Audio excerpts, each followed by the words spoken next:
नमस्कार, बड़ी बहस देख रहे हैं आप। आपके साथ मैं हूं नीतू गौरकेला। सरकार चाहे अच्छी कानून व्यवस्था के लाख दावे कर ले, खाकी का कितना भी जोर दिखा ले, लेकिन नशे में धुत ये पुलिसकर्मी और इसकी बिगड़ी जुबान कानून व्यवस्था की पोल खोल रही है। हरियाणा पुलिस श्रीमान श्रीमती जैसी मुहिम चला रही है और पुलिसकर्मी इसकी धज्जियां उड़ा रहे हैं। रिपोर्ट देखिए।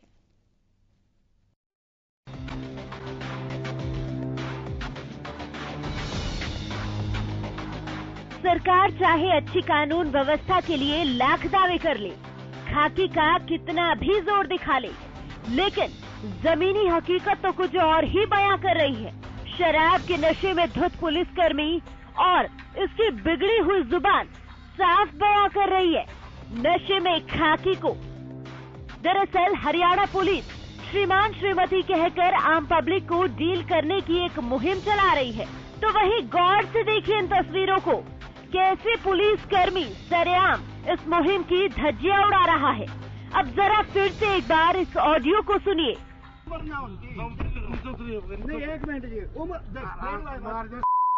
मिनट आप पहले बताओ, मैं आपको आप कह रहा हूँ, तमीज दे रहा हूँ,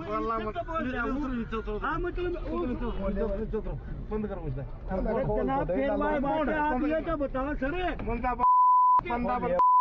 बताओ ना जनाब, फिर गाड़ी दे रहे हो। ये है वो वर्दी वाले जिन्हें जनता की सुरक्षा की कमान दी गई है। देखिए इसे कैसे मनमोजी बना हुआ है। इसे देखकर तो बिल्कुल भी ऐसा नहीं लग रहा है कि ये जनता की सुरक्षा कर पाएंगी, जो खुद अपने पैरों पर भी खड़े होने लायक नहीं है, तो वो क्या जनता की सुरक्षा करेगा। पानीपत पुलिस की नशे में खाकी की तस्वीरें तब सामने आई जब हरियाणा न्यूज की टीम ने पानीपत पुलिस प्रशासन का रियलिटी चेक किया। पानीपत में आए दिन पुलिस कर्मियों की ऑन ड्यूटी कोई न कोई नई हरकत सामने आ रही है।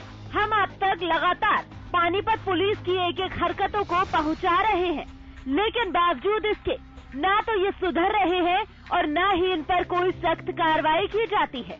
आइए पहले ये 4 तस्वीरें देख लीजिए। ये चारों तस्वीरें पानीपत से हैं। पहली तस्वीर जिसमें ऑन ड्यूटी पुलिसकर्मी जाम छलकाते दिख रहे हैं। ये दूसरी तस्वीर जिसमें पुलिसकर्मी खुलेआम रिश्वत लेता दिख रहा है।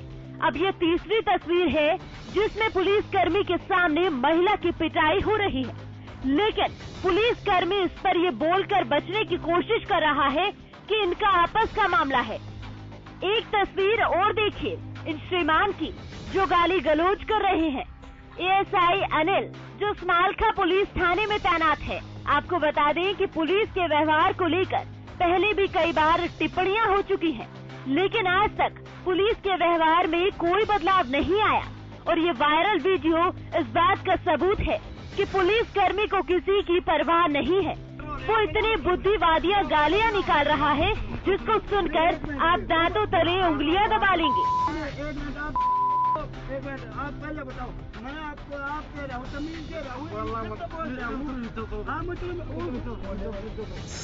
क्या ये है पानीपत पुलिस की हकीकत? क्या यही है हरियाणा की श्रीमान श्रीमती मुहिम? कानून व्यवस्था की धज्जियां उड़ाने वालों पर कब होगी कार्रवाई?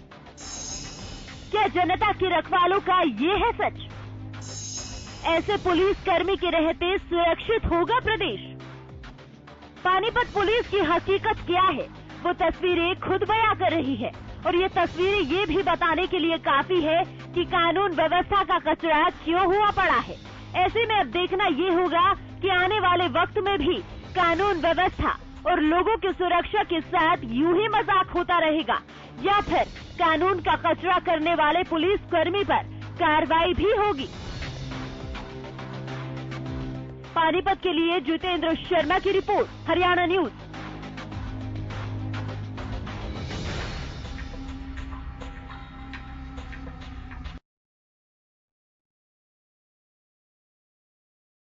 आपने देखी। इस रिपोर्ट को देखने के बाद कई सारे सवाल उठ रहे हैं। आवाम और पुलिस के बीच एक सामंजस्य स्थापित करने के लिए पुलिस को ये कहा जाता है कि आप नरमी से पेश आएं, आप जनता के सामने या फिर जनता की सेवा के लिए हमेशा तत्पर रहें। लेकिन जब इस तरीके से पुलिसकर्मी व्यवहार करेंगे, शराब का सेवन करके अपना संयम खोते हुए नजर आएंगे, तो अंदाजा लगाया जा सकता है कि किस तरह से प्रदेश में आवाम की सुरक्षा वो कर पाएंगे। सवाल कई सारे हैं, इसी को लेकर आज हम चर्चा करेंगे। मेरे साथ स्टूडियो में महाराज सिंह मौजूद हैं, जो कि रिटायर्ड एसपी हैं। महाराज जी, बहुत स्वागत है आपका हमारे इस खास कार्यक्रम में। सबसे पहले इस पूरी रिपोर्ट को आपने देखा, अब क्या सोच रहे हैं, क्या समझ रहे हैं, क्योंकि आप ही इस डिपार्टमेंट से रहे हैं और अभी जो तस्वीरें सामने आ रही हैं वो काफी एक तरीके से सवाल, एक प्रश्न चिन्ह लगा रही हैं महकमे पर। शर्मनाक भी है, निंदनीय भी है और चिंता का विषय भी है।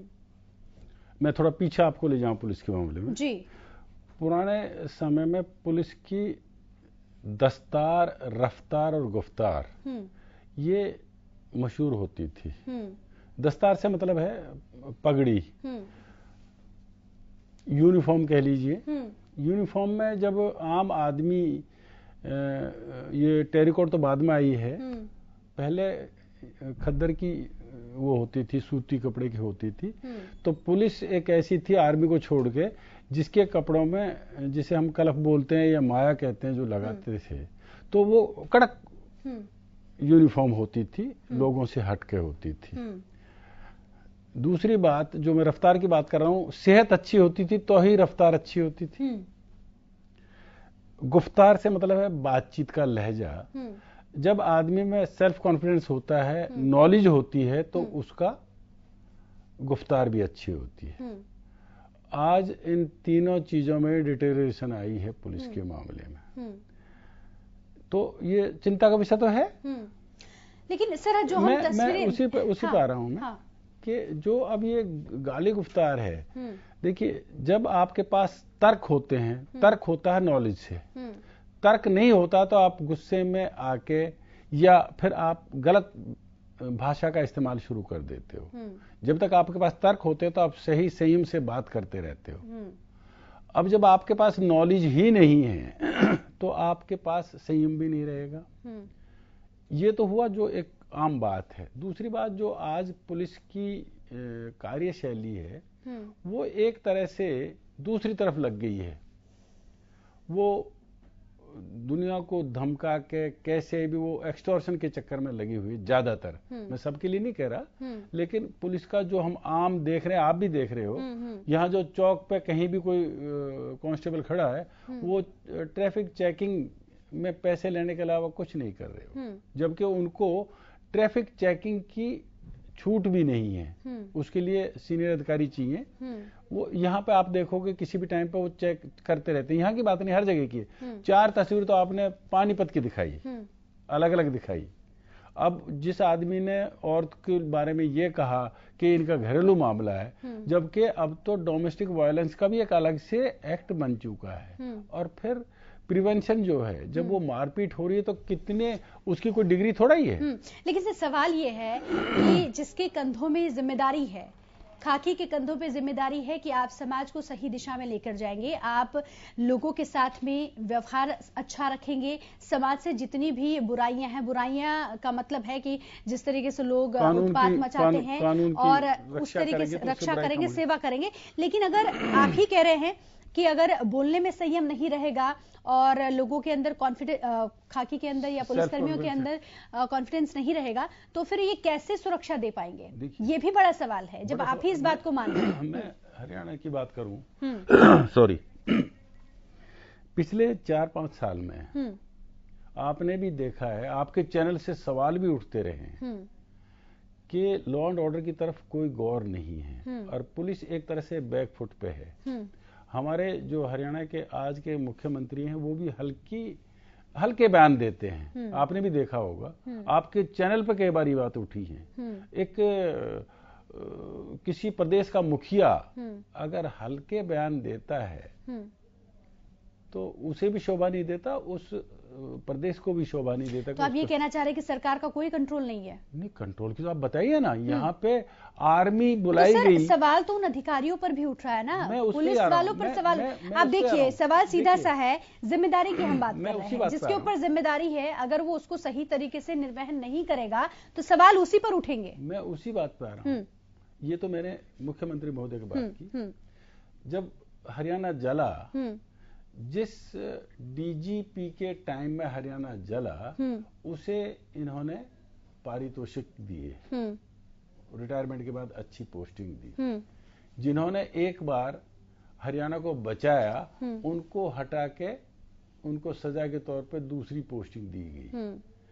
तो ये अब देखिए, ये किसकी कमर थपथपाते हैं? जो इनके एजेंडा, जो हिडन एजेंडा कोई है। सर, आप भी पॉलिटिकल स्टेटमेंट दे रहे हैं, ऐसा मुझे लग रहा है। मैं इसी पे आऊंगी, हम जिम्मेदारी पे ही आगे डिस्कस करेंगे, लेकिन अभी वक्त है एक छोटे से ब्रेक का। रुक रहे हैं एक छोटे से ब्रेक के लिए, जल्द लौट रहे हैं।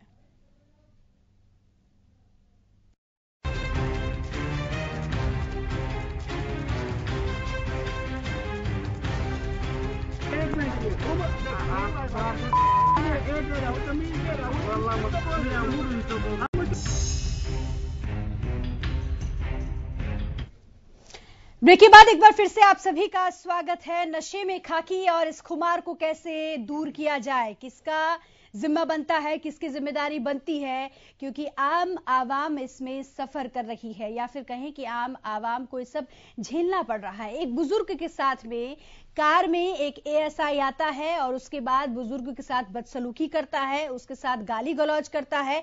ये खाकी का रौब नहीं तो और क्या है? इसी को लेकर हम चर्चा कर रहे हैं और चर्चा में महाराज सिंह जी मेरे साथ बने हुए हैं, रिटायर्ड एसपी हैं। महाराज जी, ब्रेक में जाने से पहले हम जिम्मेदारी को लेकर चर्चा कर रहे थे और आप भी कुछ कह रहे थे जो मैंने आपको रोक दिया था, वहीं से कंटिन्यू करते हैं कि क्या वजह है, क्यों ये सब हम देख रहे हैं।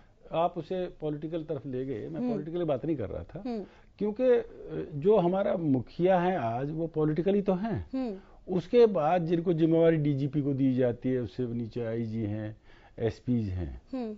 मैं इसलिए आपको पीछे ले जा रहा हूं कि आपने हरियाणा को 4-5 बार जलते हुए देखा है। जो जलते हुए देखा, उसमें पुलिस का जो योगदान रहा, हमारे यहाँ पे आर्मी बुलाई गई, वो खड़ी तमाशा देखती रही। राम रहीम के टाइम पर कर्फ्यू लगाया गया, उसमें वो 300 गाड़ियां लेके जा रहा है। जिन डीजीपी के टाइम में ये हुआ, उनको सरकार ने इनाम दिए। तो ये मैसेज क्या था? सरकार की तरफ से क्या मैसेज है? क्या उनको सजा देनी चाहिए या इनाम देना चाहिए? बड़ा सवाल आप सरकार पर भी खड़ा कर रहे हैं। रोक रही हूं मैं आपको। महाराज जी, जितेंद्र शर्मा जी हमारे साथ जुड़े हैं, संवाददाता, पूरी जानकारी के साथ। जितेंद्र, ये वीडियो लगातार वायरल हो रहा है, आपसे जानना चाहूंगी फिलहाल इसमें क्या कुछ कार्रवाई हो पाई है? नहीं तो देखिए, हर रोज का पुलिस से संबंधित कोई भी कुछ भी घटनाएं घट रही हैं, चाहे वो कल की मैं आपको घटना बता दूं कि क्राइम ब्रांच, दिल्ली की क्राइम ब्रांच ने मोस्ट वांटेड अपराधी जिसपे 2 लाख रुपए का इनाम था और उसके 2 साथी और थे, उनको अरेस्ट किया पानीपत पुलिस की नाक के नीचे। तो आप इससे अंदाजा लगा सकते हैं कि किस तरीके से हरियाणा न्यूज ने पहले भी एक खबर चलाई थी, उसमें भी संज्ञान नहीं हो। और इस वीडियो के आने के बाद, और ये जो है एएसआई है, ये संभालकर थाने में तैनात है, लेकिन अभी फिलहाल कोई कार्रवाई नहीं हुई है। लेकिन वीडियो जो है पूरी तरीके से वायरल है, लोग बागों की प्रतिक्रियाएं मिल रही हैं। अब देखना यह है कि इसमें पुलिस क्या संज्ञान लेती है। जितेंद्र, प्रतिक्रियाएं भले ही मिल रही है, लेकिन ये वीडियो वायरल हुआ बेहद शर्मनाक है। खाकी पर सवाल खड़े कर रहा है, खाकी पर सवाल, सरकार पर सवाल, लेकिन अभी तक क्या किसी आला अधिकारी का कुछ वक्तव्य सामने आया है, उनकी तरफ से कुछ कहा जा रहा है आपकी जानकारी में? नहीं तो बिल्कुल भी अभी कुछ नहीं है। मैं लेकिन आपको बता दूं, आपने बिल्कुल बहुत अच्छा क्वेश्चन किया है, क्योंकि देखिए हरियाणा पुलिस के महानिदेशक ने ये एक स्कीम चलाई थी, श्रीमान और श्रीमती, कि आप जो है पुलिस वाले जो है लोगों को पब्लिक डीलिंग में श्रीमान कहें, श्रीमती कहें, उनके साथ व्यवहार में अपनी कुशलता लाएं, ताकि लोग बागों से आप मेल मिलाप हो सके। जिस तरीके की कोई ना कोई स्कीम आती है, उसी समय कोई ना कोई इस तरीके का वीडियो वायरल हो जाता है कि वो उस स्कीम को, वो उनके शिष्टाचार को धूमिल कर देता है। कई जगह हरियाणा न्यूज बार बार इस चीज को दिखाता रहा है और उठाता रहा है।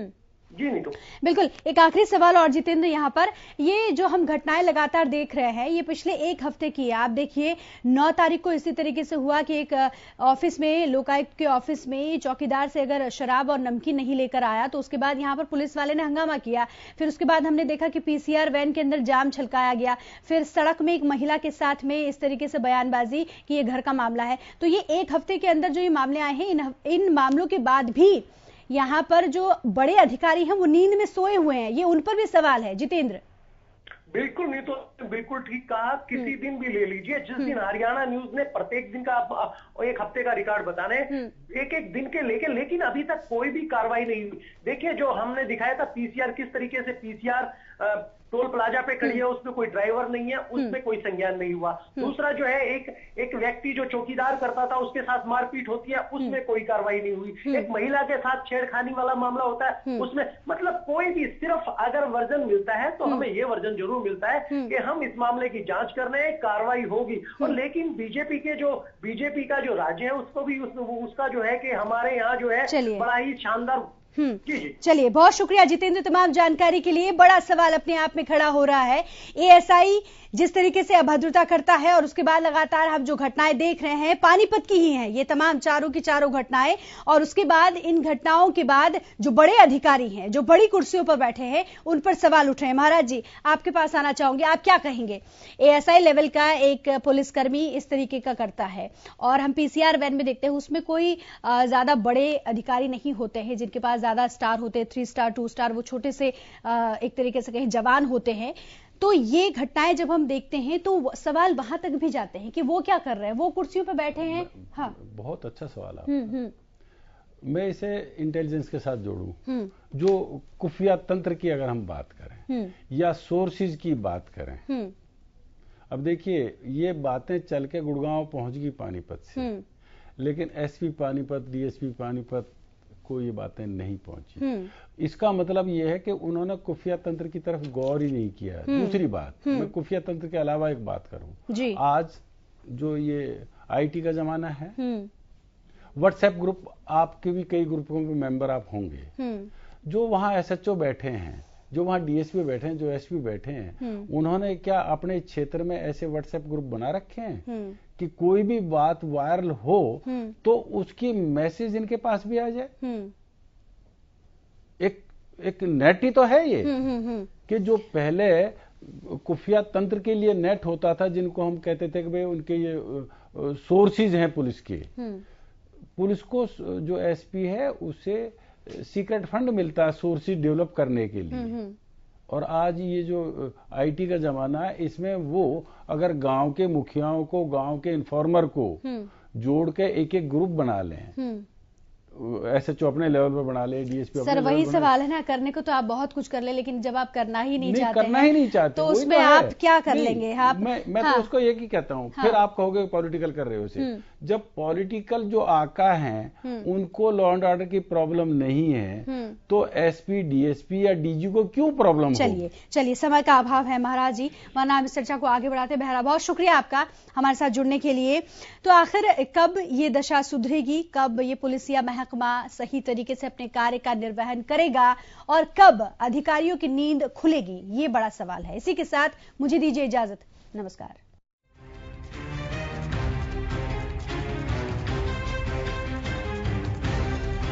एक